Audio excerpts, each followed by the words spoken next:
Previously on Teagues Gives Guardians builds to make everything explode. I like seeing everything explode. Explosions! Burning things.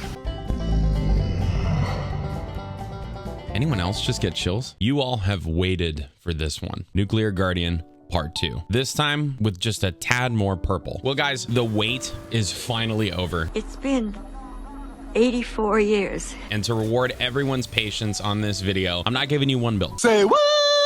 I'm giving you 3. Yep, 3 of the best Void Warlock PvE builds that crank Void 3.0 up to a level that really shouldn't exist inside of Destiny 2. We're talking infinite abilities, grenades, damage boosts, add clear, burst damage, and an insanely short super cooldown. Each one does a ton of things well and is a ton of fun. Like, for real, guys, build 1 is probably the most fun and ridiculous thing I've ever put together. So enough wasting time. Teagues, give us the juice. Jumping into build 1, which a lot will carry over into builds 2 and 3, and this one is downright ridiculous. I call it the Master of Chaos. Everything explodes, like, all the time.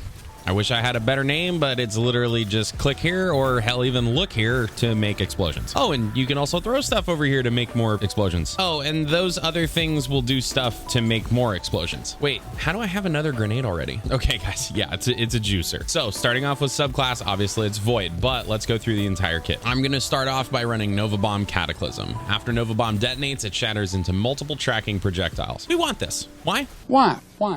More explosions. Trust me.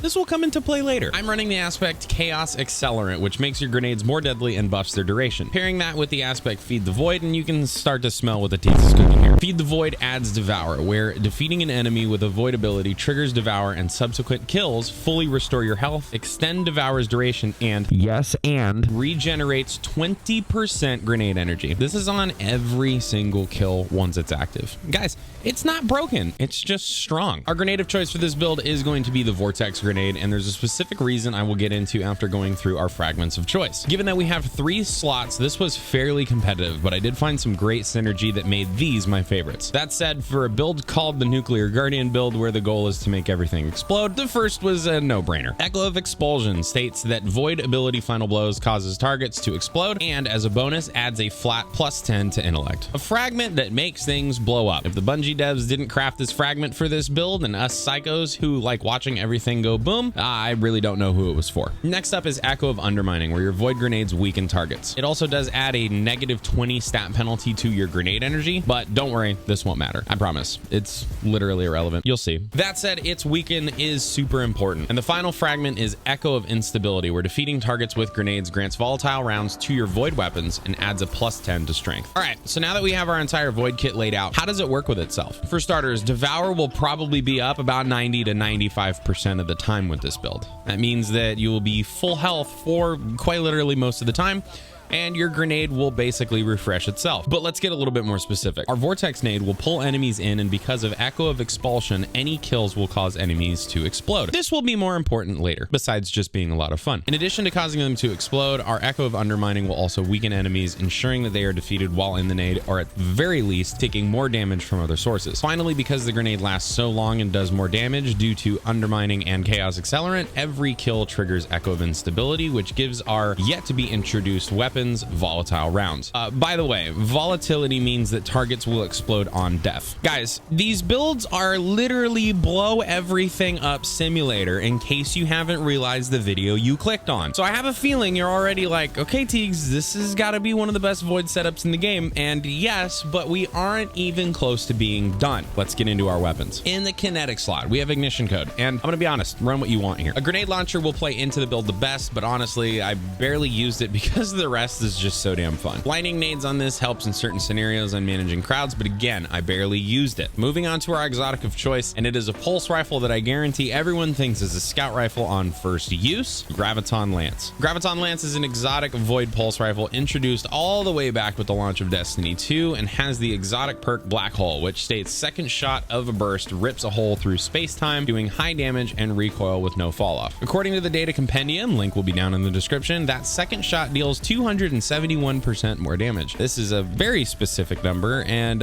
is not the only reason why we are here. Cosmology, its intrinsic perk, states kills with this weapon cause enemy targets to detonate and spawn void projectiles that track targets. Okay, now we have reached why we are here. Guys, if you liked blowing things up with the void kit before, Grav just gave you another toy to play with, and this thing just literally clears rooms. At its base, Graviton Lance is already a monster, and the huge buff that exotic primaries and exotic pulse rifles got at the beginning of this season definitely helps make it what it is now. That said, Graviton Lance just got another huge buff in a recent TWAB, stating that the catalyst will now grant Vorpal and Turnabout. Vorpal adds 20% increased damage to bosses, mini bosses, and vehicles. Yes, this includes champions. Turnabout grants an overshield after breaking a combatant shield. Not gonna lie, Vorpal is huge. Turnabout, well, thanks, Bungie, I guess. Now, why Graviton Lance? Explosions on kills. That's it.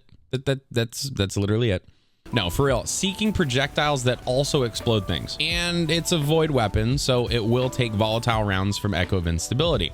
Worst part, guys, there is more, and I will do a huge recap at the end, I promise. Now, finally, we are turning to our heavy, and after going through a few options, I landed on the new rocket launcher Red Herring. It's a craftable void rocket launcher and has several great perks that will work well with this build, but I actually settled on Golden Tricorn Enhanced and Ambitious Assassin. By the way, I'm not married to Ambitious Assassin, so that can be swapped for something else. Honestly, do whatever you want here. But I did feel like most of you are probably looking at this like, Golden Tricorn? Why not Lasting Impression? Well, for starters, Golden Tricorn, when fully triggered, offers a higher damage bonus. Again, according to the D2 Data Compendium, Lasting Impression deals an additional 25% damage on detonation, which is effectively around 20% damage more than normal, whereas Golden Tricorn, when fully procced, meaning you get a kill with the weapon first and you follow that up with a matching grenade or powered melee kill, after all of that, you get a whopping 50% damage bonus for 10 seconds. I think everyone watching is starting to put all of this together. A build that should offer you more grenades than you know what to do with, that also weaken targets, so that when you secure kills, it flows into a gun that will give you a stupid 50% damage buff on top of some other shenanigans I have coming later. As I'm telling you, this build is absolutely insane. So if you're liking what the Teagues is cooking so far, hit that like button for me and subscribe to get notified when the next Nuclear Guardian build is coming. Oh yes, I said the next one. Solar and Arc are right around the corner, and you better believe that we will have some builds coming for them. Oh, and Titans and Hunters, don't worry, you'll get some love too next season. So with our weapons out of the way, let's get into the meat and potatoes of why this build is absolutely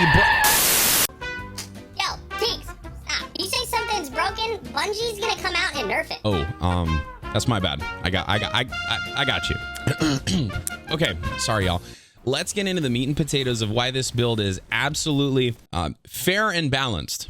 How'd I do? You should be good. All right, for our exotic of choice, we are running Nezarec Sin, aka Dumbo Boner Ears Helmet. Nezzy Sin has the perk Abyssal Extractors, stating void damage kills increase ability energy recharge rate. Now, according to the Data Compendium, void kills grant Abyssal Extractors for 2.5 seconds and will max out at 20 seconds. While Abyssal Extractor is active, we gain an additional 300% base grenade and melee regen, and 200% additional base class ability and super regen rate. Now, I know there are a few of you thinking that Controverse Holds or Verity's Brow would be the obvious choices here, and sure, they do work very well, so if you want to run either of those instead, feel free, but let me explain why Nezzy Sin edged them out for me. Everything I'm using is void, meaning Abyssal Extractors is pretty much always up, meaning my abilities and super, not just my grenades, will either be instant or near instant cooldowns, with my super getting juiced at about the same rate. Another thing to point out, guys, is that not only do my weapons proc Abyssal Extractors, but my abilities do as well. But don't worry, there's significantly more juice to this build, like mods. Lots of mods. Let's start talking about those mods. Starting off with our helmet, I'm running Ashes to Assets, and it grants bonus super energy on grenade kills. So with all of these grenades we're throwing, we're basically gaining bonus super energy on top of Abyssal Extractors. It's pretty hot. With that, we have Harmonic Siphon, where rapid final blows with damage matching your subclass energy type create an orb of power. Graviton Lance will more than take care of rapid weapon final blows. The room will basically be purple balls and explosions. Finally, we have Font of Might, where picking up an elemental well that matches your subclass energy type grants a temporary bonus to weapon damage of that same elemental type, which is basically just roids for Graviton and Red Herring. Moving to our arms, we have Unstoppable Pulse. By the way, run this if you're in activity with champions substitute it for whatever if you're not in an activity that includes champions. We also have impact induction, where causing damage with a melee attack reduces grenade cooldown, so throwing that Hadouken ball thing will give you more grenade energy. Finally, we have bountiful wells, which should be a staple in all of your elemental well builds going forward. By the way, I did just release a complete elemental well guide. Link will be up in the top right and down in the description. A short explanation of what it does is it takes all of your well generation mods and multiplies them by 2. So yeah, it's raining wells. Moving to chests, we have some defense mods. Swap those out for reserve mods if you want, but importantly, we have Well of Ordnance, where picking up a solar elemental well grants you additional grenade energy starting at 10% with 1 copy and going all the way up to 19.6% at 4 copies. We're running 1. Chill out, you demons. Now on our legs, we have a rocket scavenger, better already, which grants immediate health regen when picking up an orb of power. And finally, elemental ordnance, where defeating a combatant with a grenade spawns an elemental well that matches your subclass energy. If you haven't gathered already, guys, I want you to yeet every grenade that you can. When in doubt, just throw a grenade. Hungry? Throw a nade. Have to pee? Nade. Should you texture? Nope, throw a grenade. Finally, on our class item, we are running bomber, distribution, and explosive well maker, which does exactly what its name suggests. It makes wells when explosions kill things, which is literally every part of this build. Let's recap all of the crazy ways that this thing synergizes. Our grenade sucks enemies in, procs devour on kills, which refills health and grants grenade energy on every single kill, which due to echo of expulsion, each kill causes enemies to explode, which in turn creates wells from elemental ordnance and explosive well maker, which will also benefit from bountiful wells, multiplying them by 2, which will then flow into Well of Ordnance and Font of Might, giving us back grenade energy and roiding out Graviton Lance and Red Herring. Oh, and each nade kill gives our guns volatile rounds. Oh, and each kill with the nades also gives us super energy from ashes to assets. Oh god, y'all keeping up? That was just our grenade. Moving to our primary of choice, Graviton Lance. Each time it triggers an explosion that kills something, explosive well maker makes wells that flow into Well of Ordnance. Harmonic Cipher poops out orbs of power, triggering better already for health regen. Abyssal extractors from Nezarec Sin procs, giving us ability energy, and Graviton also benefits from Font of Might, getting a hot damage boost. Are you starting to see all the pieces? Are you keeping up? All right, perfect. We're not done yet. I'm not fucking leaving! Finally, all of our weapons benefit from Weaken from Echo of Undermining and receive a bonus in damage and explosion creation from volatile rounds. So after stacking everything on just Red Herring, we can stack Golden Tricorn, Weaken, Volatile, and Font of Might, coming in at over a 160% damage bonus, which, check my notes again, is fair and balanced. Oh, and if a buddy or fire team member is running Big Daddy Galley, add Wolfpack rounds to it as well. Now, I can see you either laughing or struggling to comprehend how all of this is allowed. It's okay. I did too at first. So that is build number 1, Master of Chaos. I do have a couple extras on this build if you want to adjust it or crank out some more damage on Red Herring. Substitute in high energy fire and elemental charge. It's fun, but you don't get the ridiculous ability regen that you do on the build before, but the damage bonus to Red Herring is well, I just kind of laugh when I line it all up, to be perfectly honest with you. Now, I don't have Volatile Flow, which I'm sure all of you are getting ready to type out in the comments. I don't have it on this build because due to our Fragment Echo of Instability, I get them already. If you want Volatile rounds more often, maybe swap it in, but I'm going to be honest, you don't really need it. That said, I have the next build that does almost the same thing, but adds in a demonic rocket launcher, and I honestly think it's so much damage that I think it deleted game files at one point. So, jumping into build number 2, I'm calling this one Deathbringer Perfected. Changing our primary to either Gnawing Hunger or Funnel Web allows us the room to bring in the star of the show, Deathbringer, which, by the way, side note, the Funnel Web that I'm running has Adrenaline Junkie. So yeah, if you've got one of those, I'd say swap it in. Deathbringer is an exotic rocket launcher first introduced in Season 8. Its exotic perk, Dark Deliverance, states fires remotely detonated projectiles that drop void orbs on combatants. Combining that with its intrinsic perk, Dark Descent, is where Deathbringer lives up to its name. The further a void orb falls, the more powerful its detonation becomes. Its catalyst increases how quickly Dark Descent reaches its full potential, basically making sure you don't have to fire this thing to the moon and wait for the damn orbs to come down, which, yeah, guys, they take their time. They are quite literally in no rush. So moving to our armor, how do we juice this thing? How do we perfect Deathbringer? Well, we're keeping Nezi's Sin on, as well as a lot of the mods from the first, but we're going to make a few tweaks. On our gloves, we have added elemental charge to get us charged with light when we pick up an elemental well. This will be important in just a moment. On our chest, again, feel free to swap out the defense mods for reserves, but we have elemental ordnance where we are creating wells with our grenade kills. Moving to our boots, we add in elemental armaments to have gnawing hunger or funnel web and Deathbringer create wells for us. Finally, we have double bomber and argent ordnance, which boosts our rocket launcher damage when charged with light. Now, you could use high energy fire for the same damage bonus and it would affect all of our weapons instead. Well, why didn't I run high energy fire? Well, I wanted to say Godslayer warheads on my screen. Plain and simple. There are 0 other reasons. They do the exact same amount of bonus damage. I just wanted to say Godslayer warheads on my screen. Guys, run high energy fire. Just know that you're not as much of a Chad as us that run Argent Ordnance, because ours are Godslayer warheads and yours are not. Just saying. So let's recap. The point of this variant is to perfect Deathbringer. Weaken from our grenades, volatile rounds, Argent Ordnance, Font of Might, and Deathbringer's already stupid base damage all stacked together. And well, this is what it does.